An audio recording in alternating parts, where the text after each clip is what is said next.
सुल्तानपुरी कांड की जांच में नए नए तथ्य सामने आ रहे हैं। पुलिस कड़ी से कड़ी जोड़ रही है ताकि जल्द से जल्द नतीजे तक पहुंचा जा सके। इस केस से जुड़े कई सीसीटीवी फुटेज सामने आ रहे हैं जिन्हें देखकर लग रहा है कि इस कांड की गुत्थी सुलझने वाली है। अब इस मामले में मृतका अंजलि की दोस्त निधि का नया सीसीटीवी फुटेज सामने आया है। यह सीसीटीवी फुटेज हादसे वाली रात का है। इसमें देखा जा सकता है कि अंजलि की दोस्त निधि हादसे के बाद घबराई हुई है। इसी हड़बड़ाहट में वो घर के अंदर घुस रही है। ये फुटेज रात करीब 1:30 बजे का बताया जा रहा है। जब निधि अपने घर पहुंची तो फुटेज में साफ तौर पर देखा जा सकता है कि निधि ने लाल रंग की जैकेट पहनी है। उस रात निधि काफी देर तक घर के बाहर खड़ी रही और दरवाजा खटखटाती रही। फिर किसी ने दरवाजा खोला और जल्दबाजी में घर के अंदर वो चली गई। ये पूरी वीडियो फुटेज सीसीटीवी में कैद हुई है। दिल्ली पुलिस ने कंजावला केस में छठे आरोपी को भी शुक्रवार को गिरफ्तार कर लिया। इसके पहले दिल्ली पुलिस ने 5 आरोपियों को गिरफ्तार किया था। इन सभी आरोपियों को रात में ही मेडिकल टेस्ट के लिए ले जाया गया। एहतियात के तौर पर दिल्ली पुलिस ने रात में ही आरोपियों का मेडिकल टेस्ट करा लिया। दरअसल कंजावला केस पिछले कुछ दिनों से सुर्खियों में है। जिस तरह से मृतका को कई किलोमीटर तक ये लोग कार से घसीटते रहे, उसकी वजह से इन आरोपियों के प्रति लोगों में गुस्सा है। ऐसे में पुलिस दिन में इन लोगों को मेडिकल टेस्ट के लिए नहीं ले जाना चाहती थी। इस बात की संभावना थी कि इन लोगों पर हमला हो सकता है, जिसे टालने के लिए पुलिस ने रात में इन लोगों का मेडिकल टेस्ट कराया। आरोपियों को संजय गांधी अस्पताल में मेडिकल टेस्ट के लिए रात में ले जाया गया। पुलिस का कहना है कि इन आरोपियों ने सबूतों को नष्ट करने की कोशिश की थी, इसलिए इस मामले में आरोपियों के खिलाफ एफआईआर में धारा 201 को भी जोड़ा गया है। दिल्ली नगर निगम के नए मेयर चुनाव से पहले भारी हंगामा खड़ा हो गया। सिविक सेंटर के अंदर वोटिंग से पहले ही आम आदमी पार्टी और बीजेपी के पार्षद आपस में भिड़ गए। दोनों दलों के पार्षदों ने एक दूसरे के खिलाफ जमकर नारेबाजी की। इस दौरान काफी धक्का मुक्की भी देखी गई। हंगामे को देखते हुए सदन की कार्यवाही को 1 घंटे के लिए स्थगित कर दिया गया। एमसीडी मेयर के चुनाव से पहले हंगामे की कुछ तस्वीरें भी सामने आई। वीडियो में देखा जा सकता है कि बीजेपी और आम आदमी पार्टी के पार्षदों में खूब धक्का मुक्की हुई। दोनों ही तरफ से नारेबाजी की गई। कुछ पार्षद वहां रखी टेबल और कुर्सियों पर चढ़कर हंगामा करते दिखाई दिए। हंगामा करते हुए पार्षदों ने पीठासीन अधिकारियों को वहां से निकल जाने पर मजबूर किया। इसके बाद बीजेपी के पार्षद भी खड़े हो गए। फिर दोनों दलों के नेताओं के बीच जमकर नारेबाजी हुई।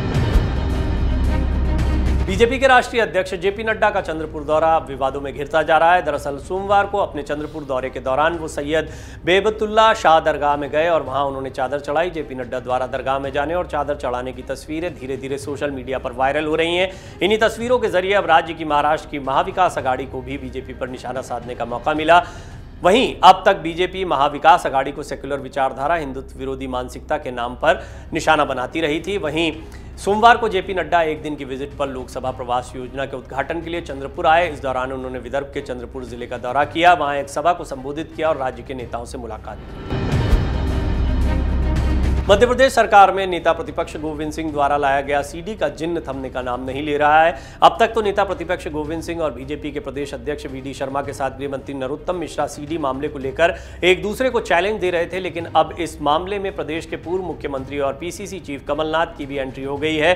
दरअसल कमलनाथ ने मीडिया को संबोधित करते हुए कहा कि मैंने भी सीडी देखी है। 15 महीने जब अपनी सरकार थी तो 2.5 महीने आचार संहिता के लोकसभा चुनाव में चले गए। ये सीडी मैंने भी देखी, साथ ही सीडी कई पत्रकारों ने भी देखी।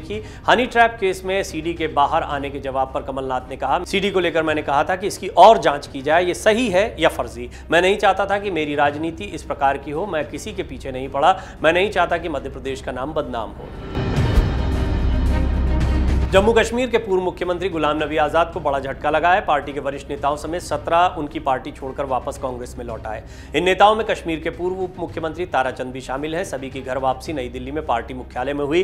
कांग्रेस महासचिव केसी वेणुगोपाल ने इन नेताओं का पार्टी में स्वागत किया। जम्मू कश्मीर कांग्रेस अध्यक्ष विकार रसूल वानी घर वापसी समारोह के दौरान मौजूद रहे। आजाद ने अपनी पार्टी डेमोक्रेटिक आजाद पार्टी बनाई और जम्मू कश्मीर में आगामी विधानसभा चुनाव में भाग लेने के अपने फैसले की घोषणा की। उनकी पार्टी बनने के कुछ ही समय बाद बिखराव देखने को मिला। ऐसे में अब सवाल उठ रहे हैं कि अगर वो अपनी पार्टी के नेताओं को रोकने में कामयाब नहीं हुए तो जम्मू कश्मीर के लोगों के लिए एक नया विकल्प देने का उनका सपना टूट जाएगा। केंद्रीय गृह मंत्री और बीजेपी नेता अमित शाह ने त्रिपुरा में ऐलान किया कि 1 जनवरी 2024 को अयोध्या में गगनचुंबी राम मंदिर तैयार हो जाएगा। वहीं अमित शाह इस समय चुनावी राज्य त्रिपुरा के दौरे पर हैं। वहां उन्होंने जनविश्वास यात्रा के तहत एक रैली में राम मंदिर निर्माण की तारीख का खुलासा किया। उन्होंने कहा कि अगले साल अयोध्या में राम मंदिर आपको तैयार मिलेगा।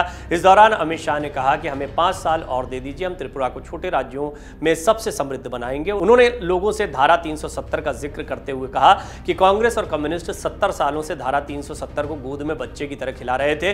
उन्होंने कहा कि जब मैं इसके खिलाफ बिल लाया तो पूरी मंडली कांव कांव करने लगी। उन्होंने लोगों से यह भी पूछा कि कश्मीर हमारा है कि नहीं। साथ ही राहुल गांधी पर निशाना साधते हुए शाह ने कहा कि राहुल बाबा, खून की नदियां दूर की बात, मोदी सरकार में किसी की कंकड़ चलाने की हिम्मत नहीं हुई।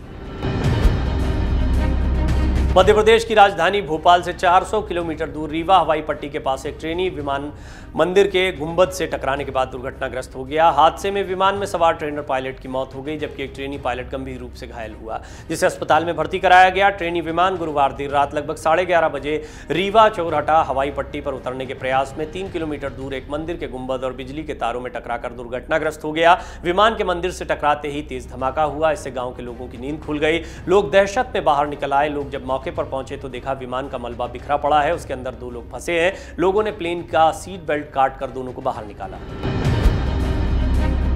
भोपाल में अनूठा और पारंपरिक संस्कृत क्रिकेट मैच, इसका रोमांच चरम पर है। अंकुर क्रिकेट मैदान में वैदिक मंत्रोच्चारण के साथ संस्कृत महर्षि क्रिकेट कप की शुरुआत की गई। इसमें पंडित पारंपरिक वेशभूषा यानी धोती कुर्ते में चौके छक्के जमाते नजर आ रहे हैं। क्रिकेट की पिच पर पीली धोती और सफेद रंग के कुर्ते में वैदिक ब्राह्मण बल्लेबाजी और गेंदबाजी में अपना जौहर दिखा रहे हैं। गेंदबाजी और बल्लेबाजी के बीच संस्कृत में कमेंट्री भी हो रही है, जो मैच को अलग रंग दे रही है। पारंपरिक वेशभूषा में ब्राह्मण चौके छक्के लगाते नजर आए तो किसी का भी ध्यान खींच लेंगे। यह अपने किस्म का एक अनूठा प्रयोग है जो भोपाल में देखने को मिल रहा है। इस दौरान लोग भी इन मैचों का आनंद ले रहे हैं और मजेदार बात यह है कि इस पूरे मैच की कमेंट्री भी संस्कृत में की जा रही है, जो पूरे देश में चर्चा का विषय बनी हुई है। माथे पर तिलक और हाथों में रुद्राक्ष की माला भी ये लोग लिए हुए हैं। बालों में चोटी बांधे हुए इन पंडितों के रन बनाने और विकेट लेने का अंदाज बिल्कुल निराला है। मुंबई के लोकमान्य तिलक से जयनगर जाने वाली पवन एक्सप्रेस में 2 टीटी ने मिलकर एक यात्री को जमकर पीट दिया। इस दौरान ट्रेन के भीतर अफरा तफरी की स्थिति बन गई। लोगों ने इसका वीडियो बनाकर सोशल मीडिया पर वायरल किया। यह घटना मुजफ्फरपुर समस्तीपुर रेलखंड के ढोली रेलवे स्टेशन के समीप की है। यात्री के साथ टीटी द्वारा मारपीट किए जाने का वीडियो सोशल मीडिया पर वायरल हुआ। इस वीडियो में साफ देखा जा सकता है कि पहले यात्री से टिकट को लेकर नोकझोंक हुई। यात्री को टीटी खींचने का प्रयास करता है, इसका विरोध करता है यात्री, तो इसके बाद आरोपी टीटी अपने एक अन्य साथी को बुलाकर लाता है। इसके बाद उसकी पिटाई की जाती है। बोगी के फर्श पर गिराकर उसे जमकर पीटा जाता है। उसमें वो घायल हो जाता है, उसके मुंह से खून गिरने लगता है। ऊपरी सीट से खींचकर जमीन पर पटकने का दृश्य साफ साफ देखा जा रहा है। डाउनलोड करें अमर उजाला ऐप और पाएं खबरें लगातार।